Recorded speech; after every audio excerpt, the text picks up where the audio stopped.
Don't forget to subscribe, and turn the notifications. We upload daily. And check the source of this video to view all the images and videos if there was any. Media playback is unsupported on your device. Media caption: Big planes and jogging guards. Donald Trump and Kim Jong-un have arrived in Singapore. Kim Jong-un will discuss a permanent peacekeeping mechanism with U.S. President Donald Trump when they meet on Tuesday, North Korea says.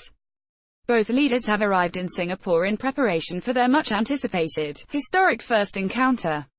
Mr. Kim said, "The entire world was watching," while Mr. Trump said he had a good feeling about the summit.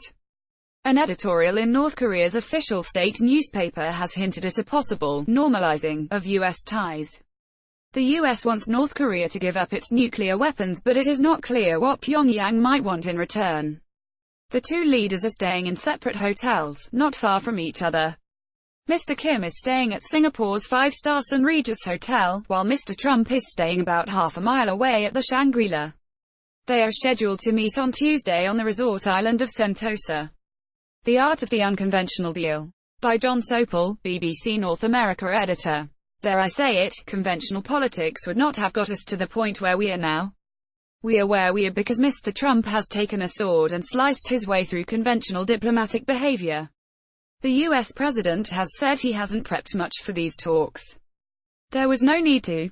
And yet, denuclearization of the Korean Peninsula, how to define it, what verification might look like, over what time scale it should unfold, in return for what level of U.S. economic aid and security guarantees, and the lifting of what sanctions, and, is pretty head-scratching, complex stuff.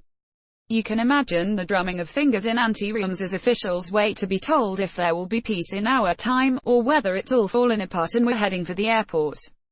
While this meeting with Mr. Kim may be just the start of what might be a long and fraught journey, it is at least that, a start. Would conventional politics have even taken us this far? Mr. Trump has said it normally takes him about 5 seconds to figure out whether he will get along with someone. The only sane reaction is to hope that they do both get along. What did North Korea say? In a statement released by the state news agency KCNA, it said the two leaders would discuss a permanent and durable peacekeeping mechanism for the Korean Peninsula, the denuclearization of the Korean Peninsula, and other issues of mutual concern. A change era had come about, it said. Media playback is unsupported on your device. Media caption: Barbed wire and smuggled crabs, watching North Korea from China. State newspaper Rodong Sinmun published an editorial suggesting that Pyongyang would work towards improving its relationship with the U.S. Even if a country had a hostile relationship with us in the past, our attitude is that if this nation respects our autonomy, we shall seek normalization through dialogue, it reads. How did they arrive? The U.S. president flew in on board Air Force One on Sunday, arriving from Canada, where a G7 summit ended in a war of words over trade between Mr. Trump and his allies. He was greeted by Singaporean Foreign Minister Vivian Balakrishnan as he stepped off his plane. Image copyright Getty Images. Image caption: U.S. President Donald Trump waved to crowds as he arrived at his hotel in Singapore. The U.S. president hopes the summit will kickstart a process that eventually sees Mr. Kim give up nuclear weapons. Mr. Kim arrived on a plane loaned from China along with his outspoken Foreign Minister, Ri Yong Ho, Defense Minister No Kwang Chol, and his sister Kim Yo Jong. Image copyright Reuters. Image caption: Kim Jong-un left thanked Singapore PM Lee Hsien Loong for hosting the summit. Mr. Kim was driven to the city center on Sunday in a stretch Mercedes-Benz limousine accompanied by a convoy of more than 20 vehicles. He met Singapore's Prime Minister Lee Hsien Loong to thank him for hosting the summit, adding, "If the summit becomes a success, the Singaporean efforts will go down in history."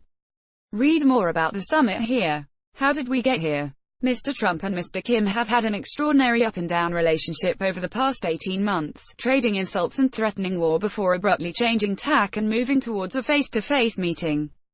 Mr. Trump's first year in office was marked by bitter exchanges with Mr. Kim as North Korea conducted several ballistic missile tests in defiance of international warnings. The U.S. president vowed to unleash fire and fury if Pyongyang kept threatening the U.S. He also referred to Mr. Kim as Little Rocket Man. Image copyright Reuters. Image caption: Security is tight for Singapore's two special guests.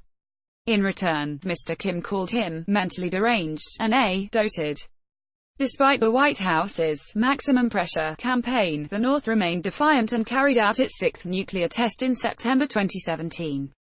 Soon after, Mr. Kim declared that his country had achieved its mission of becoming a nuclear state, with missiles that could reach the U.S.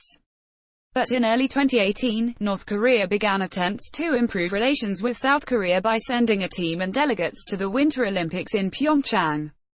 Media playback is unsupported on all device. Media caption: Trump-Kim summit. Can you achieve peace on a plate? In March, Mr. Trump surprised the world by accepting an invitation from Mr. Kim, delivered via Seoul, to meet in person.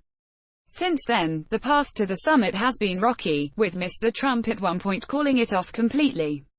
But after some diplomatic scrambling, the two leaders will now sit down together.